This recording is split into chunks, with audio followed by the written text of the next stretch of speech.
aquel que vive y reina. Dele un grito de alegría si siente en su corazón. Cristo vive y reina. Aleluya. ¿Cuántos están alegres? Amén. Hoy venimos a compartir un día en la presencia de Dios.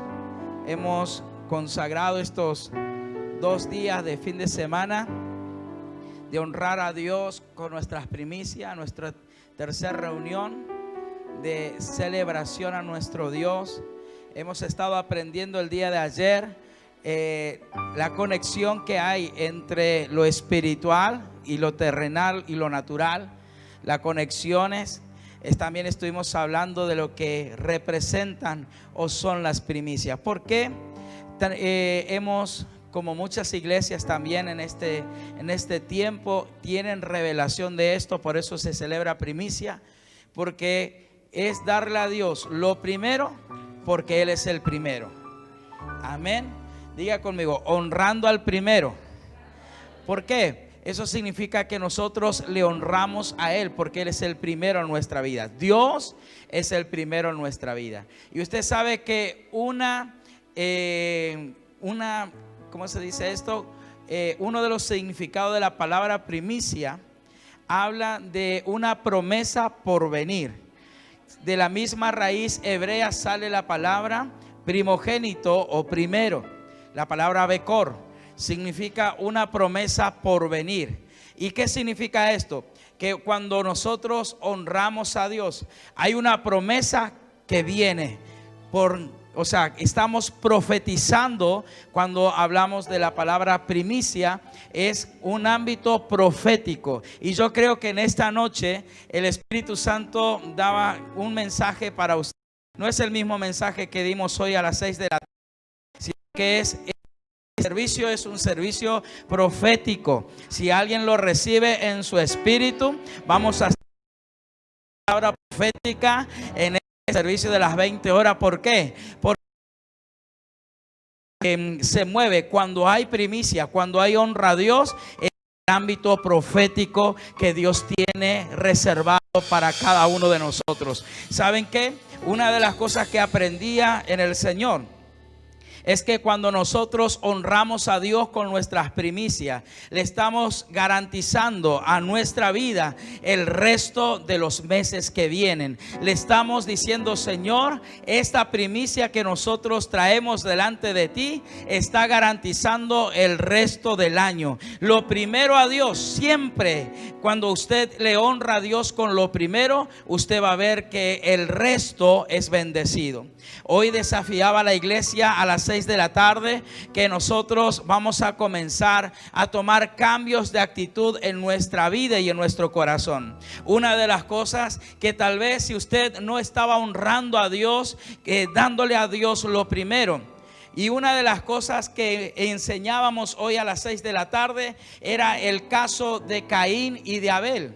Ustedes saben que en esta historia, muchos conocen, el mayor era Caín y se dedicaba a la agricultura. El menor de ellos era Abel, que se dedicaba a lo que es el cuidado de ovejas, al pastoreo. Pero dice la escritura que llegó el tiempo de levantar y ofrecer a Dios la ofrenda. Y dice que Caín tomó de lo mejor que había en su huerta.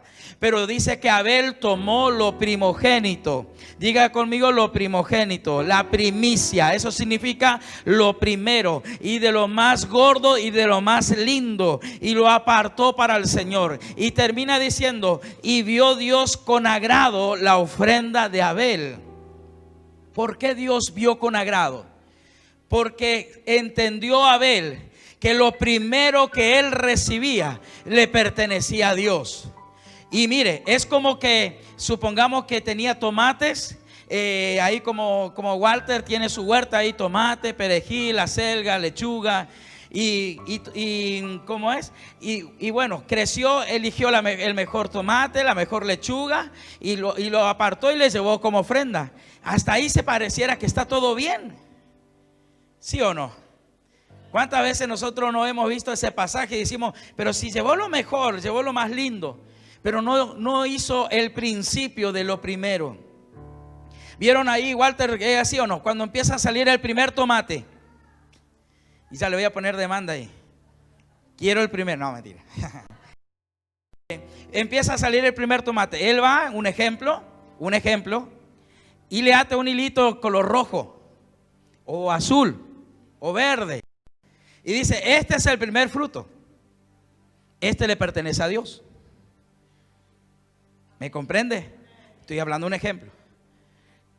Y entonces, como ve, a esa planta de tomate, como no sé cuántas plantas puede, tal vez tenga 10 o 20 plantas, pero esa que dio el primer fruto, a la que más le dedica, le abona la tierra, le rega, le mete agua, le está hablando, tú eres el primero, tú eres la bendición, tú eres para Dios. Y ese era el cuidado que necesitaba tener Abel.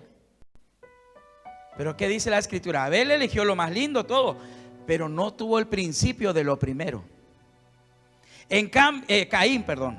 En cambio, Abel dice que en la primer oveja, el primer corderito que salió, él decía, ya cuando estaba en el vientre de su mamá, seguramente le cuidaba a la mamá, le peinaba, le hacía los bucles, ¿cómo se dice?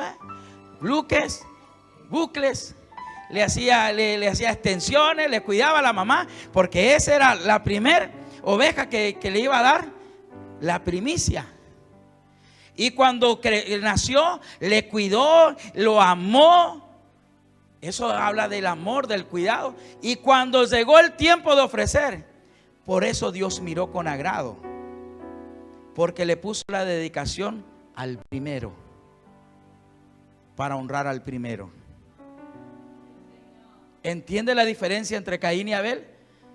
No es que la lechuga era, algunos predicadores tal vez te dijeron algún día que la lechuga era la más fea, el tomate era el más.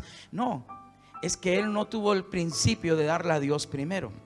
Hoy, como es en nuestros tiempos, cuando usted recibe su sueldo y usted cobra, lo primero que hace es, amor, ahí voy a pagar la tarjeta. Bueno, amor, ahí ya pagué el alquiler. Listo, qué bueno. Y tipo como, ¿y cuánto quedó? Tanto. Ah, bueno, aparta algo para Dios. Esa es la ofrenda de Caín. Ay, algunos ya seguramente me cortaron acá en internet, a ver. No, ¿verdad? Pero cuando usted tiene el principio de lo primero, cuando su esposo le dice, amor, ahí voy a hacer la transferencia para pagar la tarjeta, la esposa, ¿qué va a decir? No te olvides, primero el diezmo, o viceversa. No te olvides del primero, porque esa honra es lo que Dios recibe como santo, como agradable. La diferencia que lo otro, no dice Dios, no dice la escritura que Dios miró con desprecio la ofrenda de Caín. No dice, solo dice, y vio con agrado la ofrenda de Abel. Significa que sobresalió. Y hoy contaba, vení hijo, va, rápido, ahí el que tiene el testimonio de su casa, el que estuve hablando hoy, ven, ahí en la oficina. Vamos, rápido, corra. A ver si está en entrenamiento, porque encima allá a la escuela es medio flojo ahí. Vamos a correr acá. Mira, yo doy testimonio. Subí, hijo, acá. Yo doy testimonio de que este varón, ¿saben por qué? Porque cuando él trae su diezmo, lo hace por un medio de pago. Y él me manda el mensaje y dice, papá, ya mandé mi diezmo. Lo primero. Y dice en Hebreos, que compartíamos hoy a la tarde, que la ofrenda de Abel, cuando Dios, mire, lo voy a leer antes que él testifique. Busque conmigo Hebreos.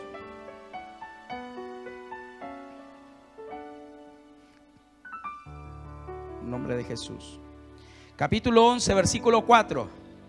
Y después de muerto Abel, su ofrenda habla por él. Por la fe, diga conmigo, por la fe. Una de las cosas que Abel manifestó cuando buscó lo mejor para Dios, lo hizo, diga conmigo, por la fe. Eso significa que le creyó a Dios. Y dice la escritura, dice, Por la fe, verso 4, Abel ofreció a Dios más excelente sacrificio que Caín, por lo cual alcanzó, diga conmigo, testimonio de que era justo. ¿Qué significa la palabra testimonio de que era justo? Mire, eso no se lo diga a la tarde. Dice, el justo por la fe vivirá.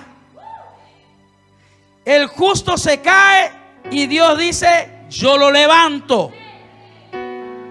No hay justo desamparado y su simiente que mendigue pan. Entienda esto, porque esto es algo profético a lo largo del año para tu vida. Aquí dice, alcanzó testimonio de que era justo. ¿Qué significa esto? Que cuando el ejemplo de Adrián, doy testimonio de él, podría dar testimonio de otras personas también, pero en esta oportunidad doy porque es algo que he visto a lo largo del año 2020. Y una de las cosas que dice ahí la escritura, que cuando nosotros alcanzamos testimonio de justicia, y entonces dice, Adrián, yo testifico, dice Dios, que es un hombre justo. Entonces hay que velar por él. Y esto no lo estoy inventando. La palabra dice, no hay justo desamparado, ni su simiente que mendigue pan. No hay justo que quede en el suelo, él siempre lo levanta. La palabra de Dios dice que el justo vive por la fe. El justo, como dijo Habacuc, aunque la higuera no florezca, aunque no haya vida en los frutos, aunque no haya quien de mantenimiento, aunque no haya vaca en los corrales, con todo yo me alegraré, me gozaré en el Señor y en el poder de su fuerza. Porque Él hace mis pies como de sierva, en las alturas me hace andar. El justo siempre es mirado por Dios. ¿Se acuerda cuando? Ya va a testificar. Le estoy poniendo demanda. ¿Se acuerda cuando Satanás se presenta ante Dios y Dios le dice, ¿viste a mi siervo Job? Hombre justo. Diga conmigo, Dios observa al justo. Estos se perdieron los de las 6 de la tarde, porque la revelación viene en cuotas.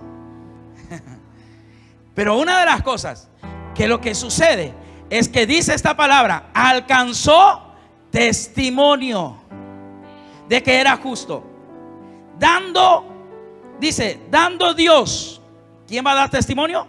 Ahora, dando Dios testimonio de sus ofrendas. Y aún muerto, y muerto aún, habla por ellas. Esto es tremendo. Cuando usted entiende principios de primero. Cuando usted lo primero que recibe, dice, yo lo primero que recibí, tantos pesos, lo primero es apartar para Dios. Para mi Padre Celestial, y le pongo ahí aparte. Bueno, amor, ahora sí, paguemos la tarjeta, la luz, el gas, el cable, todo lo demás. Pero lo primero, eso alcanza testimonio de justicia delante de Dios.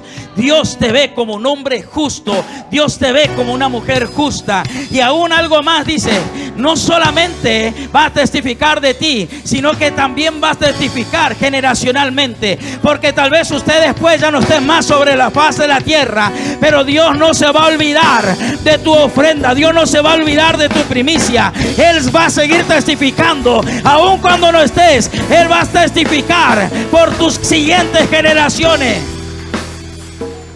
Vieron que David era considerado un hombre justo. Pero cuando usted encuentra en las escrituras y encuentra a un rey llamado, por ejemplo, ¿cómo se llama? Uno que era chiquitito, pequeñito, que empezó desde los 8 años, Josías. Entonces cuando él empezó, dice, e hizo lo mismo que su padre David.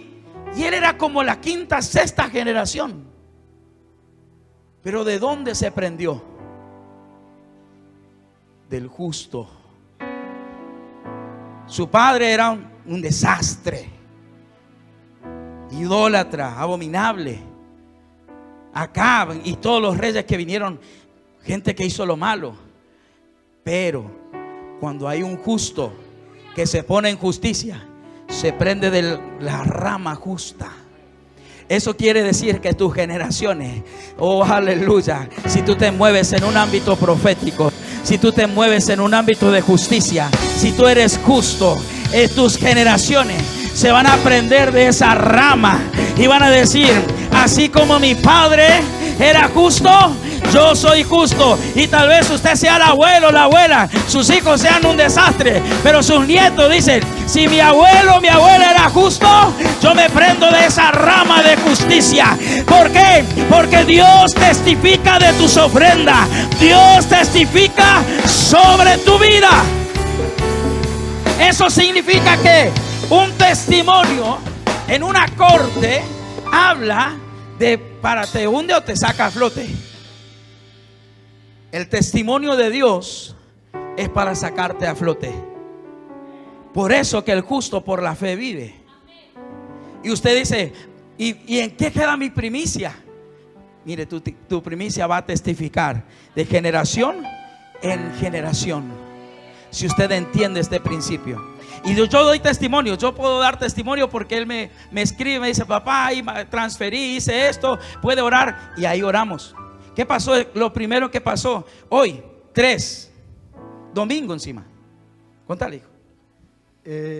Hoy estaba por quería hacer mi casa y salía muy caro el tema de las cabañas. Y hoy me fui y encontré un precio muy sobrenatural, de un precio elevado que tenía. Y más o menos casi el 200% menos me sale de lo que puedo hacer, y voy a tener mi casa propia, y siempre doy gracias a Dios. Yo esta es la segunda vez. La primera vez recibí una plata y no supe administrar y pedí perdón a Dios, y esta es la segunda vez. No hay que aprovechar, hay que darle gracias a Dios con todo lo que tenemos. Siempre, antes a mí me costaba diezmar, me costaba mucho, porque decía: no, pero no me va a alcanzar esto. Pero después entendí el diezmo.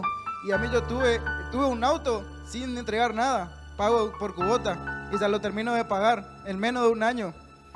Y siempre tuve lo que quise, gracias a Dios. Gracias a Dios siempre tuve lo que quise, hermano. Amén, gloria a Dios. ¿Qué hizo Dios? Gracias, hijo. Honró a Dios dándole a Dios siempre. Yo doy testimonio de eso. Pero no es que no te preocupes que el pastor dé testimonio de eso, porque yo no soy quien te va a dar la casa, ni el auto, ni lo que usted necesite, ni las cancelaciones de deuda. El que lo va a hacer se llama Dios. El que lo va a hacer se llama primero. ¿Por qué es el primero? Porque Él dice: yo soy el alfa, yo soy la omega, yo soy el principio, yo soy el final, yo soy el primero en tu vida, el que escribí en la historia de tu vida. Él, antes de que usted naciese, Él ya escribió el libro de tu vida. ¿Por qué? Porque Él es el primero. ¿Qué sucede? Bendiciones se desatan. La honra a Dios. Usted dice: pastor, este año, si no lo has hecho durante mucho tiempo, no lo haga por necesidad, ni por dolencia, ni con dolor, ni por imposición. Que Dios te revele lo que es honrar a Dios con tus diezmos. Que Dios te revele. ¿Por qué te digo eso? Porque yo te puedo decir que Dios bendice y que esto y que lo otro, y usted me puede decir: yo no veo nada de eso, porque no hay revelación. Es mejor que haya una revelación en tu corazón, para que cuando tú lo hagas con gozo, lo hagas con amor. Porque Dios dice que Dios ama al dador alegre. ¿Por qué Dios ama? Porque es la persona que no le da a Dios amando al dinero, sino que le da a Dios y usa el dinero como un recurso para bendecir. ¿Me comprende? No ama al dinero, sino que ama a Dios. Por eso Dios ama al dador alegre. Entonces, usted puede decir: este año me voy a proponer a honrar a Dios con lo primero. En el mes de febrero, marzo, abril, mayo, junio, julio, y así a lo largo del año, voy a honrarle a Dios, porque Él se merece lo primero. Él te va a poner como testimonio de justicia. Él te va a poner como testimonio y va a decir: este es un hombre justo, esta es una mujer justa. Y hoy, en este día, en el nombre de Jesús, quiero predicar. Todavía no No sé por qué hice todo esto, pero amén. Pero quiero compartir con ustedes un mensaje que tiene como título: pasemos al otro lado. Este era lo que faltó de la reunión anterior.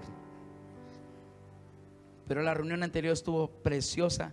Hemos estado disfrutando. Vamos a compartir las escrituras. Mire lo que dice Primera de Crónicas, capítulo 12, versículo 32. Hoy voy a hablar de dos personajes muy, pero muy conocidos en la Biblia. Uno llamado Elías y Eliseo. El Señor dio esta palabra ya hace unos días atrás, cuando me habló de que era necesario cortar y terminar con ciertas cosas para poder avanzar en un nuevo nivel.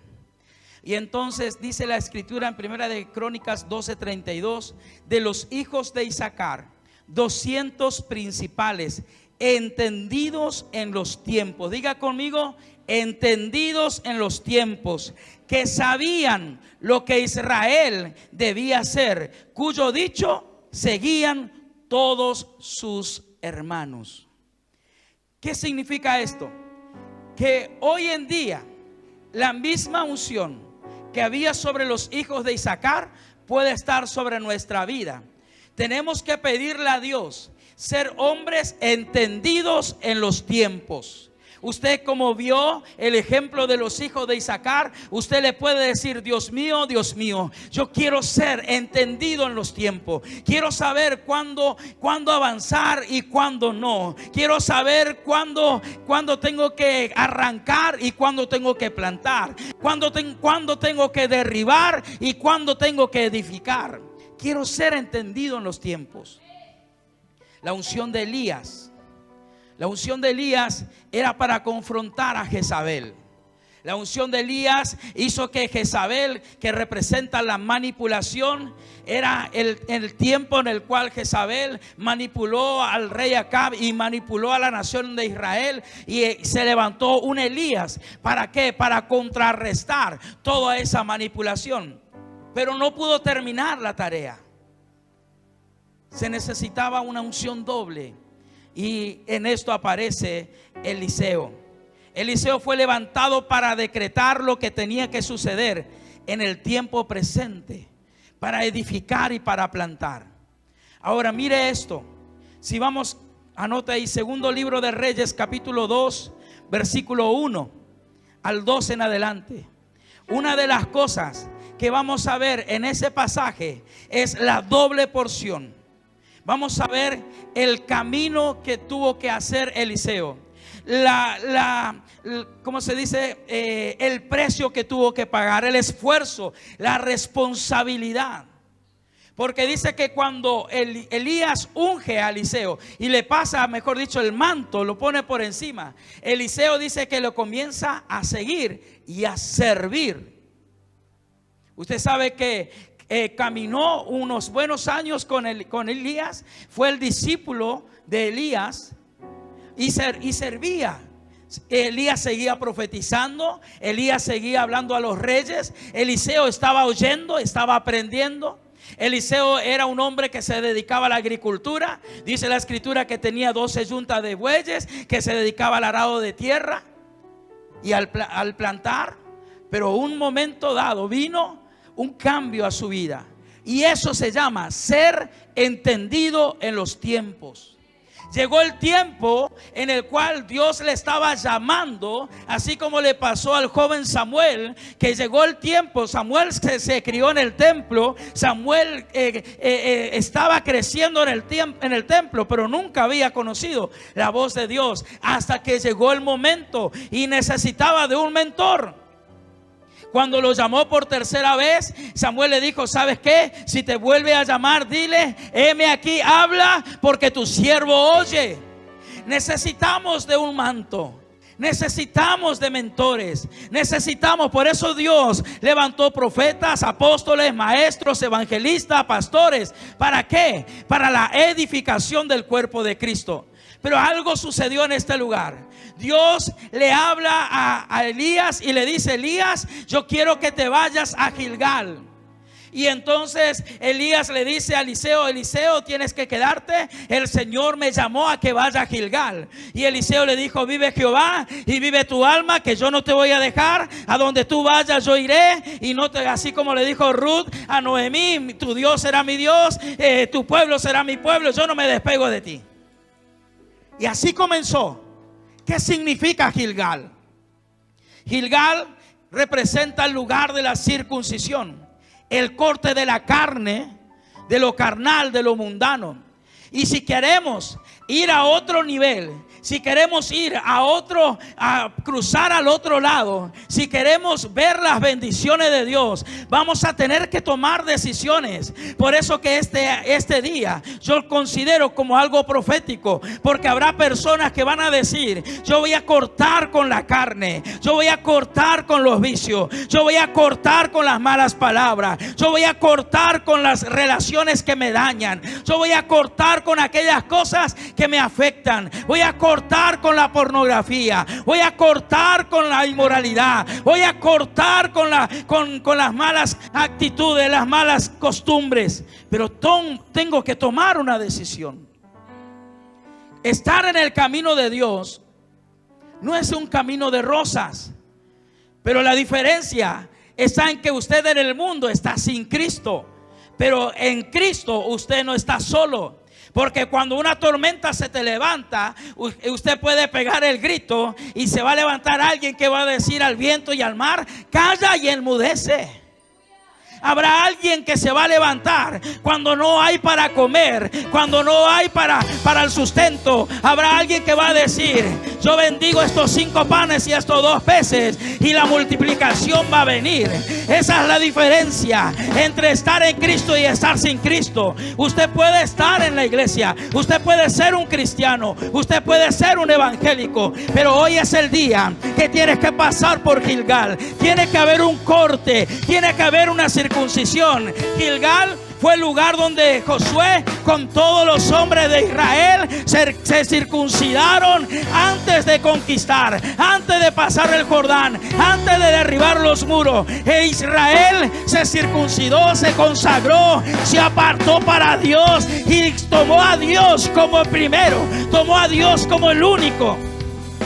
Es el lugar donde muchas personas, muchos tendrán que cortar con las costumbres, cortar con las actitudes, cortar con las acciones, cortar con las contaminaciones. De repente estuvieron en Gilgal. Dios lo que estaba provocando, y estamos hablando proféticamente en Eliseo, era que él, tal vez todavía, él había tomado una actitud. Dice la escritura que cuando el manto vino sobre él, lo primero que hizo fue destrozar a las 12 yuntas de bueyes y tomó el arado como leña. Hizo un asado tremendo que dio de comer a toda la ciudad. Él dijo: aquí ya no vuelvo más. Pero ahí había cortado con el pasado de él, con lo que él estaba viviendo. Pero Dios lo estaba llevando a Gilgal, donde la circuncisión tenía que venir en el corazón, donde cuando en ese momento se ve la circuncisión, porque en ese momento Elías le vuelve a decir: mira, me tengo que ir a Betel, quédate aquí. Y Eliseo le responde nuevamente: vive Jehová y vive tu alma, que no te voy a dejar. Aquel que está circuncidado en Cristo, aquel que ha cortado con el mundo, aquel que ha cortado con el pecado, aquel que ha cortado con la carne, no va a retroceder ante una pandemia, no va a retroceder ante una crisis económica, no va a retroceder ante una enfermedad, no va a retroceder ante una circunstancia, sino que va a decir: vive Dios, que yo no me voy a mover, yo voy a seguir avanzando, yo voy a seguir creciendo, yo voy a seguir madurando, yo voy a seguir extendiéndome. Iglesia de Cristo, este año tiene que ser un año en que toda tu familia se convierta a Jesús. Este año tiene que ser el año donde tus amigos se conviertan a Cristo. Este año tiene que ser el año en el cual usted tiene que gemir y clamar. No es solo predicar, sino gemir y clamar por las almas. Pero tiene que haber un corte. Betel representa la casa de Dios. Primero, liberación. Segundo, santidad.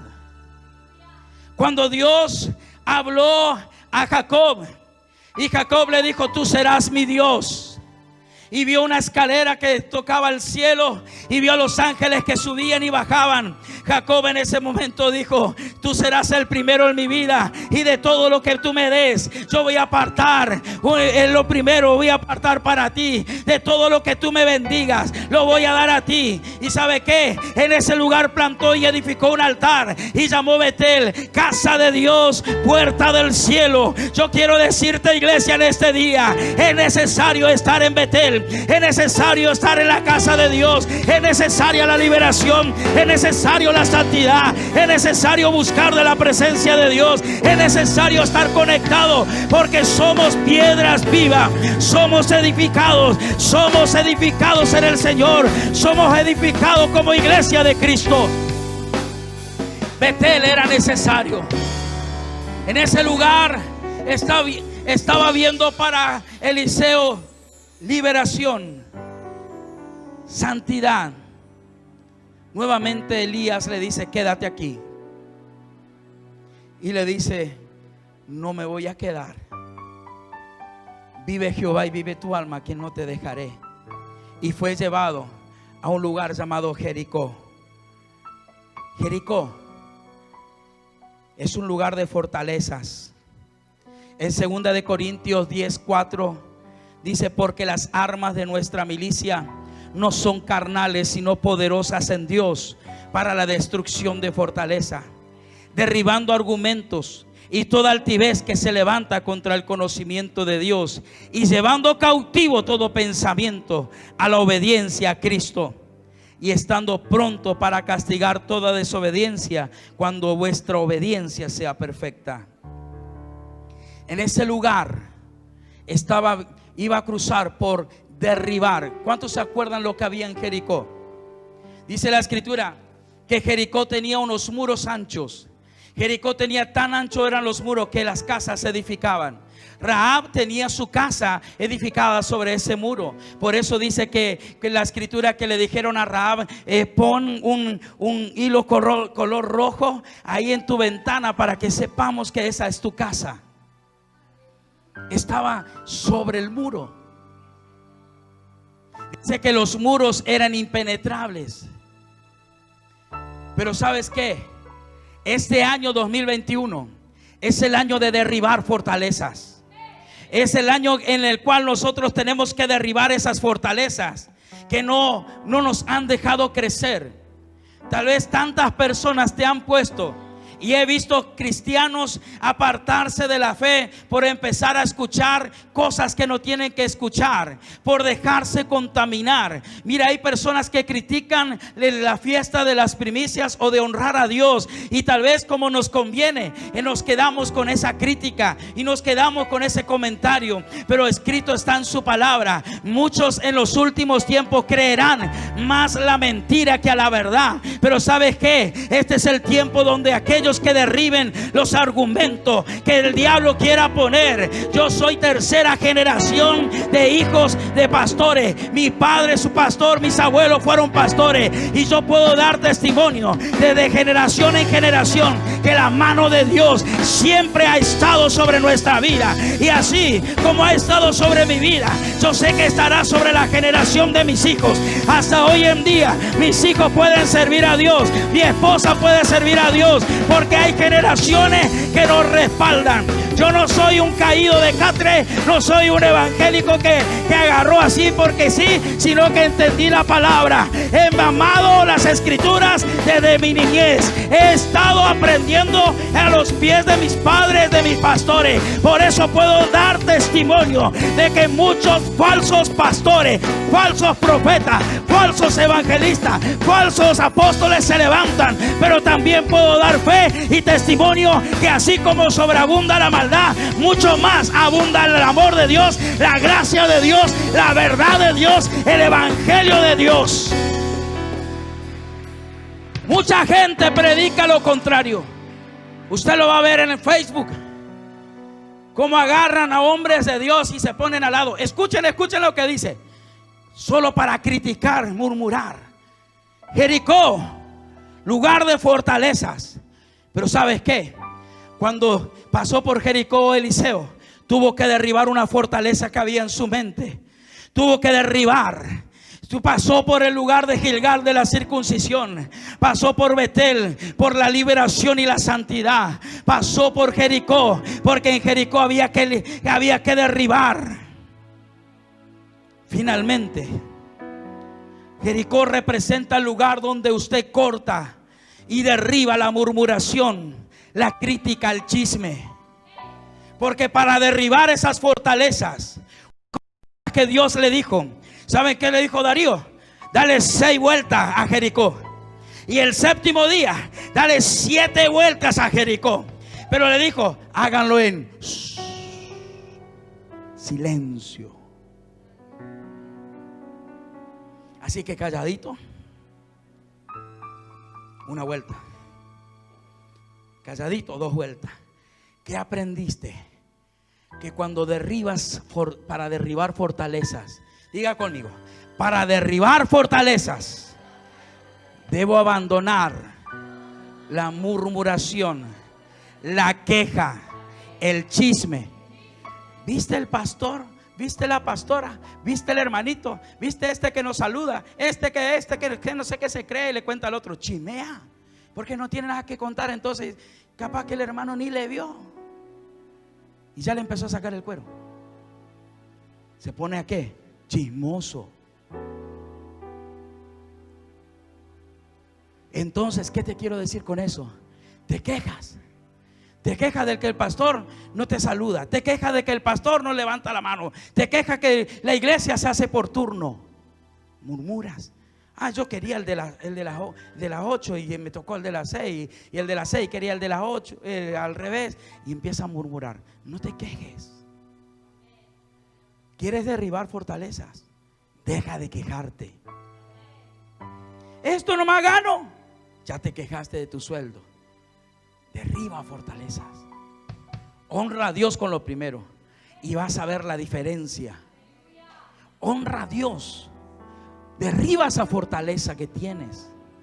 Que te quejas del trabajo, te quejas del esposo, te quejas de la esposa, te quejas de tus hijos. Deja de quejarte.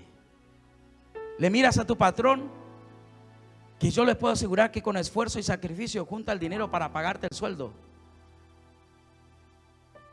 Y usted habla mal de él. Deja la murmuración. Ore por él. Dice: Señor, bendice a mi patrón, bendice a mi patrona. Porque mediante esa bendición yo estoy recibiendo. El lugar donde se derriban fortalezas. Finalmente llegamos al Jordán, donde nuevamente dice la escritura que Elías le dice: quédate aquí, tengo que cruzar el Jordán. Y Eliseo le dijo: no te voy a dejar. En todo ese camino vinieron, dice, los hijos de los profetas, y le venían y le decían: Eliseo, tú sabes lo que viene sobre ti. Shh, no digas nada, ya lo sé. Los hijos de los profetas le querían profetizar a Eliseo, y Eliseo le decía: ya lo sé, estoy esperando el tiempo. ¿Qué le pasó a Absalón? Se quiso anticipar al tiempo. Él podía ser el rey de Israel legítimamente, porque era el primer hijo. Absalón era el primogénito. Podía heredar el trono, porque dice la escritura que Dios le dio a David a Absalón. El segundo fue Amnón, el tercero fue Tamar, y después recién vino Salomón, y le nacieron hijas también, pero se habla de, era el primero. Pero ¿qué hizo Absalón? Llegó a Israel, llegó a donde estaba su papá. Como su padre no lo recibió, ese otro mensaje que está ahí guardadito para compartir, pero ¿y empezó a qué? hablar mal del rey, de su papá. Se anticipó al tiempo. Tomó el trono del padre por un corto periodo de tiempo, porque no fue entendido. La murmuración, la queja, lo apartó de su herencia. Sin embargo, Eliseo decía: shh, estoy esperando el tiempo. Habrá alguien aquí en esta noche que esté esperando el tiempo de Dios, pero que lo esté esperando, pasando los procesos. Cuando hay escuela de nuevo creyente, que esta semana ya vamos a comenzar, usted se inscribe en la escuela de nuevo creyente, proceso. Y escuela de discipulado, proceso. Reuniones generales, proceso. A partir del martes a las 6 de la mañana vamos a tener la oración, y a las 15 horas de la tarde, procesos. ¿No le gustó mucho eso? ¿Quieres pasar el Jordán? Porque para pasar al otro lado, para obtener lo que viene del otro lado, es necesario cruzar el Jordán. Y el Jordán representa, como proféticamente, significa una muerte a la carne, una muerte al yo, una muerte al pasado y entrar en una nueva vida. Todo ello habla de pasar a un nuevo nivel de fe, a actos de fe, a actos de obediencia. Si quieres pasar el Jordán, quieres ir a otro nivel, es necesario pasar por el Jordán. Es necesario que esta carne mengüe y que el espíritu que está dentro de ti crezca. Es necesario que esta carne, cuando no quiere orar, usted le dice: Señor, aunque mi carne no quiere, yo lo agarro, Señor, y lo llevo y lo pongo bajo servidumbre. ¿Por qué? Porque más es tu espíritu que la carne, más es tu presencia que la carne. Habrá que sacar las excusas, habrá que sacar las quejas, habrá que sacar, muchas veces decimos, ponemos ahí la excusa número 1: no puedo, no puedo, no puedo, no puedo. Tendremos que sacar esa palabra "no puedo" de nuestros labios y llevar nuestro cuerpo y llevar nuestra carne a la muerte. ¿Sabe qué es eso? Que Abraham, Soca, Maya, Iglesia de Cristo, si quieres ver lo sobrenatural de Dios, si quieres entrar en una nueva temporada, si quieres ver los diseños del cielo, si quieres un año 2021 repleto de bendiciones, la condición que tienes que tener es morir a la carne, es cortar con la carne, es cortar con el pecado, porque la santidad de Dios, la bondad de Dios, el amor de Dios tiene que sobreabundar sobre ti, iglesia. Ya no es tiempo de la iglesia floja, ya no es el tiempo de la iglesia light, es el tiempo de un avivamiento. Esto provocó, y yo profetizo este año, profetizo que este ministerio, edificando a los santos, va a entrar en un avivamiento, va a entrar en un mover de avivamiento, va a entrar en una doble unción, va a entrar en una doble porción del Espíritu, va a entrar en un avivamiento donde vamos a ver milagros, señales, maravillas. Vamos a ver el desatar de casas, vamos a ver el desatar de propiedades, vamos a ver en el nombre de Jesús. Yo broscamaya, Maya. En este día, iglesia, créelo en el nombre de Jesús, porque cruzar al otro lado representa un doble sacrificio para cada uno de ustedes. Es tiempo de ir a lo doble. Pero si quieres, diga conmigo, si queremos lo doble, doble esfuerzo. Si quieres lo doble, iglesia, tiene que haber un doble esfuerzo, tiene que haber un doble compromiso. No puedes entrar en tu mejor temporada si no hay algo que yo haga. Elías en un momento le cruza el Jordán. ¿Y cómo cruzó el Jordán? Con barco, con canoa, nadando. No, tomó un manto. Tenemos ahí un manto. Tomó un manto. ¿Y qué hizo? Lo primero que hizo fue, el azul ese tenés. Dice la escritura que tomó el manto y lo primero que hizo fue, ¡pum!, golpear las aguas del Jordán. Y dice la escritura que las aguas se detuvieron. ¿Qué hizo después?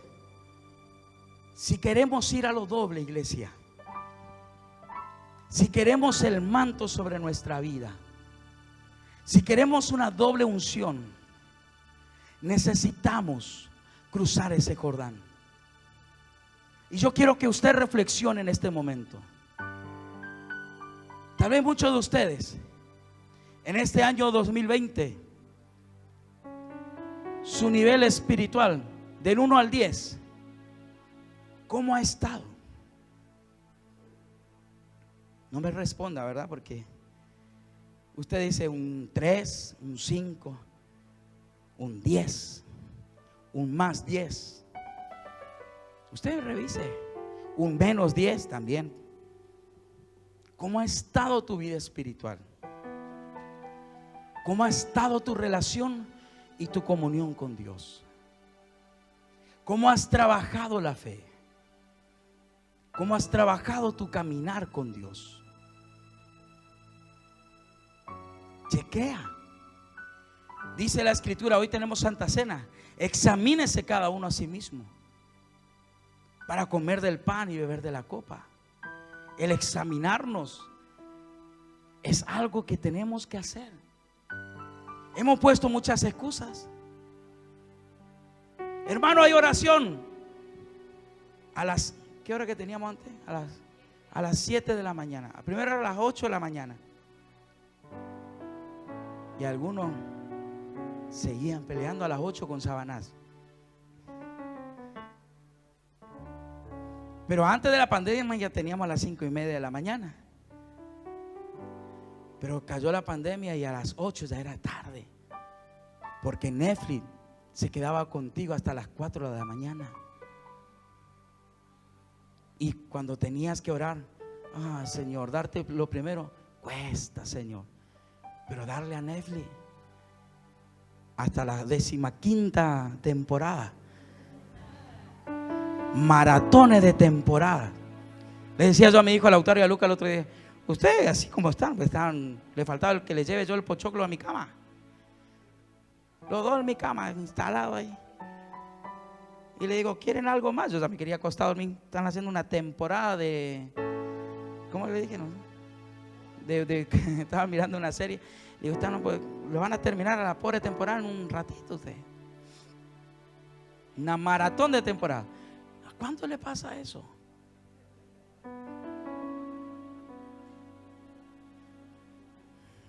Once capítulos en un día.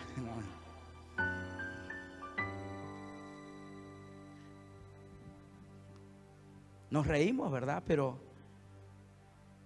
¿cómo estuvo tu nivel?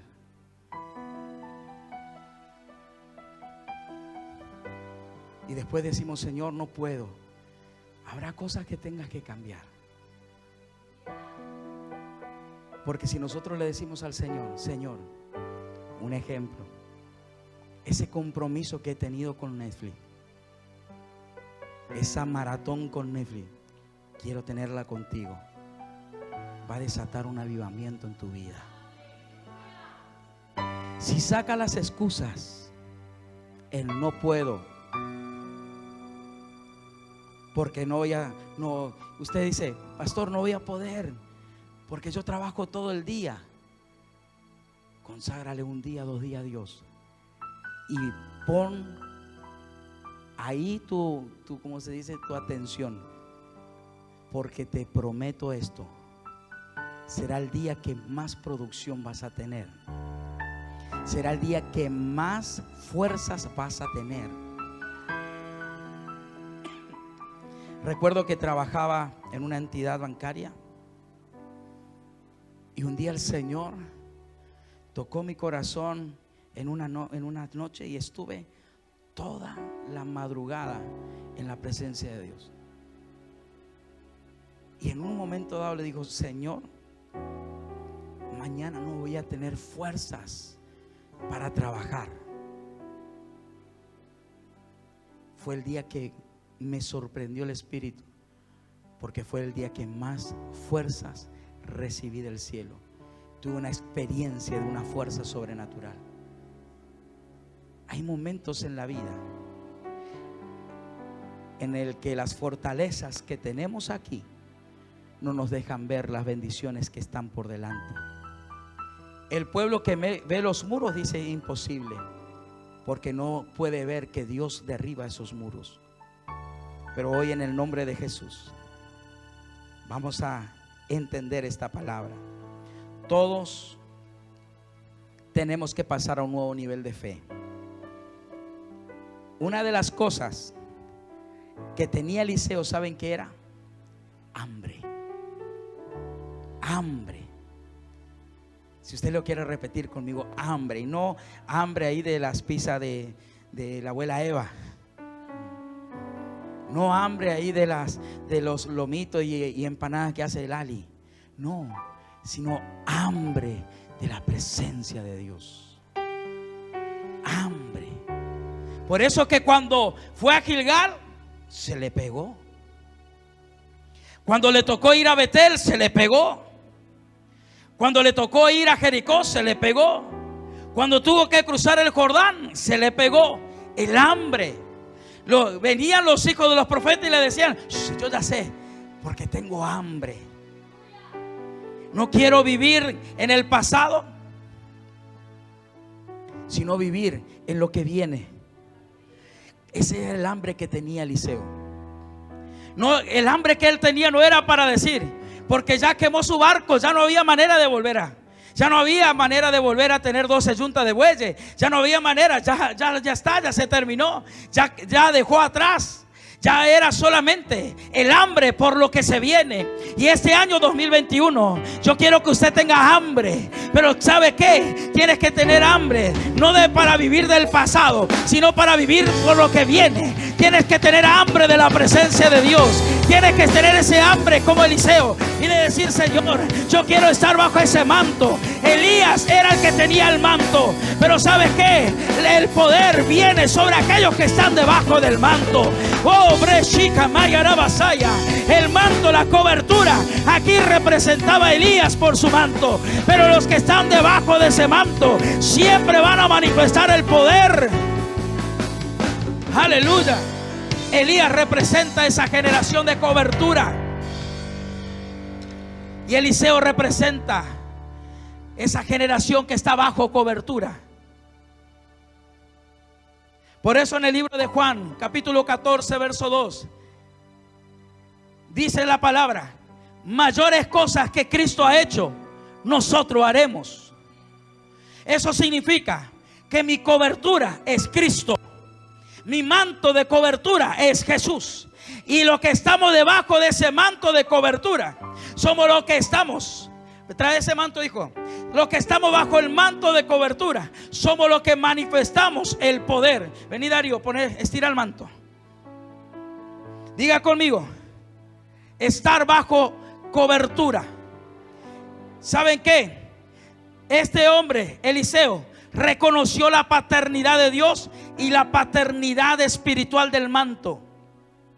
Yo puedo decir que estoy bajo el manto de un hombre de Dios llamado apóstol Rodrigo Lafuente, profeta Mirna Lafuente. Estoy bajo un manto de cobertura. Eso significa que no solamente estoy bajo el manto de mi Padre Celestial, sino que también estoy bajo un manto de un Padre espiritual, de un mentor. Elías representa el manto, representa la cobertura, representa la unción. Es lo que Eliseo, cuando le dice a Elías: Elías, yo quiero lo doble. Y entonces, ¿qué le dice Elías? Cosa difícil has pedido, pero si me ves ser arrebatado del medio de ti, lo que pides será hecho. Y entonces dice que cuando vio el carro de Israel y vio a su gente de a caballo, y cuando vio ese carro de fuego, dice que Eliseo exclamó: Padre mío, Padre mío. Y su gente de a caballo, ¿qué estaba haciendo? Estaba reconociendo la paternidad, estaba reconociendo el manto, estaba reconociendo la cobertura. Los que se mueven para atrás, vení, bajo el manto Cristo, diga conmigo, Jesús es el manto. Él se movió en ese, Él generó ese manto para que nosotros nos movamos bajo Él. Por eso dice, mayores cosas que yo he hecho, ustedes lo harán. Y no lo dijo cualquiera, lo dijo Jesús. Elías llegó a cumplir 7 milagros sobrenaturales. Eliseo, 14 milagros sobrenaturales. ¿Por qué? Porque estaba en la doble unción. Estaba en la doble unción. Jamaya. Alguien tiene que entender esto, que cuando estás bajo el manto, estás manifestándote en el poder de Dios. Te estás moviendo en el poder de Dios. No tengas en poco, porque hay algo grande que viene. Muévete bajo el manto, ponte bajo la cobertura, ponte bajo el manto espiritual. Tienes un Padre espiritual, pero también tienes un Padre celestial. Muchos pueden criticar la paternidad,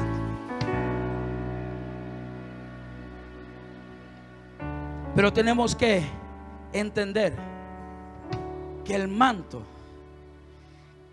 representa autoridad, pero estar bajo el manto representa poder.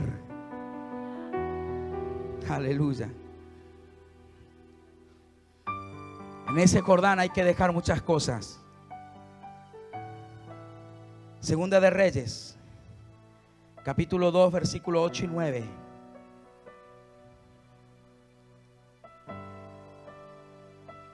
Tenemos que ir a un nuevo nivel.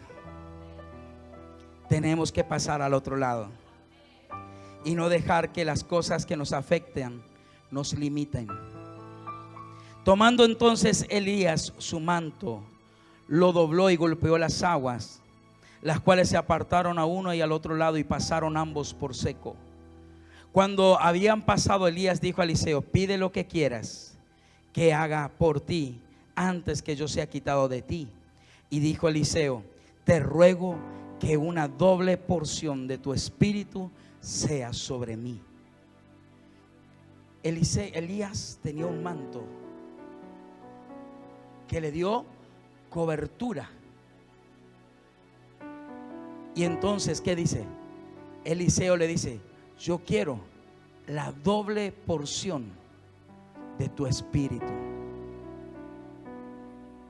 Y dice: te ruego que una doble porción de tu espíritu sea sobre mí.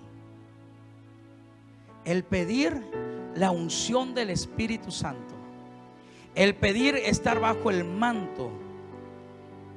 La unción, anote esto, representa revelación, impartición, activación, movilización, transformación. ¿Qué significa esto? Que cuando estás bajo un manto, te está proporcionando revelación, porque tal vez usted no tenía, y viene la palabra en este día, en esta tarde, en esta noche, y te trae ¿qué? Una revelación. ¿Por qué? Porque usted está bajo una atmósfera, bajo un manto en este lugar. Recibes una impartición, recibes una activación, te activas y comienzas a hacer una movilización, una transformación. Dejaste de hacer algo y fuiste transformado porque está bajo un manto. Algunos estaban perdidos en las drogas, en el alcohol, en la pornografía, perdidos en la inmoralidad, perdidos en cuántas cosas. De repente comienzan a venir y Dios comienza a liberar. ¿Por qué? Porque hay un manto. Honra el manto que hay en esta casa. Honra a tus pastores. Y no estoy hablando que usted traiga dinero y esas cosas. Honra, valora, respeta. Porque un principio importante de la bendición es la honra a la autoridad que tenemos. El respeto a la autoridad. Tal vez te dirigías a tus pastores: che, tal vez pensabas que estaba como igual. Ante Dios somos todos iguales. Pero sabes que también Dios instituyó autoridad, para que en esa autoridad nosotros también aprendamos a estar bajo autoridad. Porque si no podemos honrar lo que vemos, menos podremos honrar lo que no vemos. La honra a Dios, la honra al manto, es lo que tenía Eliseo. ¿Queremos lo doble? Viene lo doble. La unción cambia en otra persona, te muda. Gracias, hijo, déjame esto acá. La unción te muda a otra persona. En el libro de Samuel encontramos un caso donde la unción que puso Samuel sobre Saúl dice que lo mudó en otro hombre. La unción pudre y rompe todos los yugos. La unción hace que una persona, uno solo, dice la escritura, vence a 1000, pero cuando está con la doble, 2 vencen 10,000. Aleluya. La doble unción te va a hacer que, si antes apenas podías, y con todo esto que pasó en este año y que pasó ahora en este año 2020, apenas podía con la doble unción. Yo quiero decirte que si apenas antes podía, ahora vas a tener suficientes recursos para ir en otro nivel de unción, en otro nivel de conquista. ¿Qué quiere decir esto? Que esa doble unción es necesario, porque hará huir a tus enemigos, hará huir a la escasez, hará huir a la mala finanza, va a hacer huir a esa desgracia, va a hacer huir a la infelicidad, va a hacer huir al temor, al miedo, a la inseguridad. La doble unción hace que el enemigo retroceda. Por eso que cuando hay una doble unción, uno vence a 1000, 2, 10,000. ¿Una para qué? Para la unción viene para suplir nuestras necesidades. La unción viene para que no solamente tus necesidades sean suplidas, sino que también puedas bendecir a otros. Una nueva impartición viene sobre ti en este día. Lo imposible es alguien que nadie hasta el momento no ha podido hacer, pero aquel que tiene al Dios de lo imposible lo va a hacer. Si tal vez es imposible que puedas tener tu casa propia, es imposible que puedas tener tu negocio, es imposible que puedas tener un buen trabajo, lo imposible ya está escrito, pero también está escrito que nosotros, usted y yo, tenemos al Dios de lo imposible. Amén. Él, diga cuántos se ponen de pie y dice: Él vive en mí. Todo lo puedo en Cristo que me fortalece. En la unción somos más que vencedores. En la iglesia de Cristo, la iglesia de Cristo es la iglesia que se mueve bajo el manto. Elías representa el manto, pero la generación que Dios está levantando es la generación de los Eliseos, que se mueve bajo el poder. Como dice en Hechos 1:8, Jesús le dijo: yo le puse el manto, pero vayan al aposento alto para recibir lo doble. Tienen que subir al aposento alto, y dice en Hechos 1:8: y recibiréis poder cuando haya venido sobre vosotros el Espíritu Santo, y me seréis testigos en Jerusalén, en Judea, en Samaria y hasta lo último de la tierra. Iglesia, usted y yo estamos bajo ese manto, estamos bajo ese manto, estamos para manifestar el poder de Dios. Aleluya. Tome asiento. ¿Manto de qué? Ese manto representa amor, salvación, seguridad. El poder representa santidad. El poder representa sanidad, liberación, dones, llamado, propósito, ministerio. Aleluya. Cuando la doble unción está sobre ti, usted va a poder conquistar a su familia, va a poder conquistar a sus amigos, va a conquistar a los vecinos, a los compañeros de trabajo. aquellos que están al frente de una casa de paz. Ya no es tiempo de estar dando vueltas, mirando para aquí, para allá. No es tiempo de tener fortaleza. Es tiempo de conquista. Es tiempo de la doble unción. Es tiempo de ir a otro nivel. Es tiempo de ir como iglesia a otro nivel. Tu casa de paz tiene que ir a otro nivel. Tu negocio tiene que ir a otro nivel. Tu familia tiene que ir a otro nivel de fe. Tu ministerio tiene que ir a otro nivel de fe. No nos podemos quedar en la misma condición de años pasados. Tenemos que ir. Aleluya. Termino con esto. Segunda de Reyes, capítulo 2, verso 19. Jericó era lugar de fortalezas. Jericó era un lugar donde Israel vio el poder de Dios de una manera sobrenatural. Pero Jericó también representó para Dios primicia. Usted sabe que Dios le dijo: esa ciudad me pertenece a mí. Todo lo que se rejunte en esa ciudad, todo el botín va a ir a la casa de Dios. Todas las demás ciudades es de ustedes. Jericó representa, para Dios representaba las primicias. Y hoy en día estamos celebrando esa primicia de honrar a Dios como el primero. Y los hombres, dice en el verso 19 de la ciudad, dijeron a Eliseo: he aquí el lugar en donde está colocada esta ciudad es buena, como mi señor ve, mas las aguas son malas y la tierra es estéril.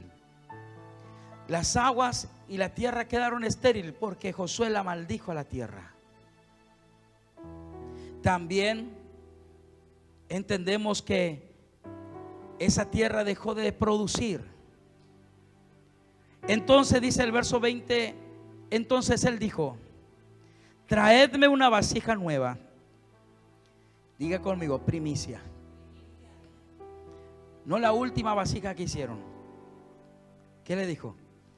Tráigame una nueva y poned en ella sal. Y se la trajeron.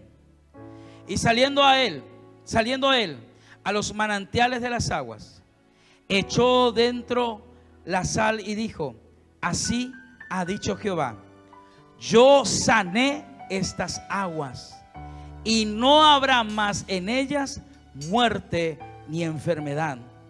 Y fueron sanas las aguas hasta hoy, conforme a la palabra que habló Eliseo. Número 1, el lugar de la ciudad era bueno. Calafate, mi ciudad, mi amada ciudad, mi bendecida ciudad, es una tierra buena. Calafate es una buena tierra. Tal vez muchos, a causa de esto que pasó, han tenido que irse, emigrar, y no han visto las oportunidades. Pero esta ciudad es buena. O yo soy el único que la cree. Esta ciudad es buena. Pero había algo en Jericó.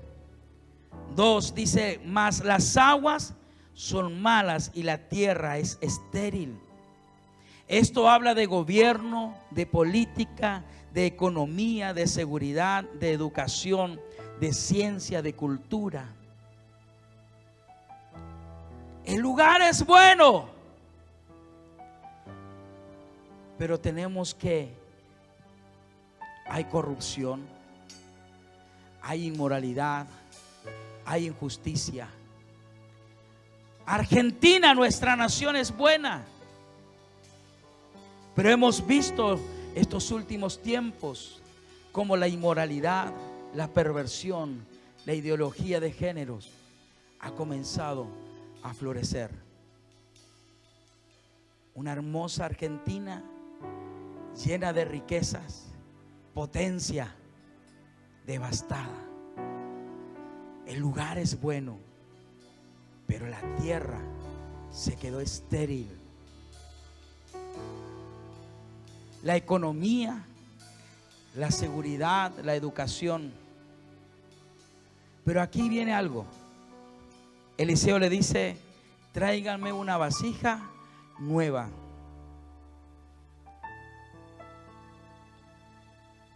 Ese soy yo.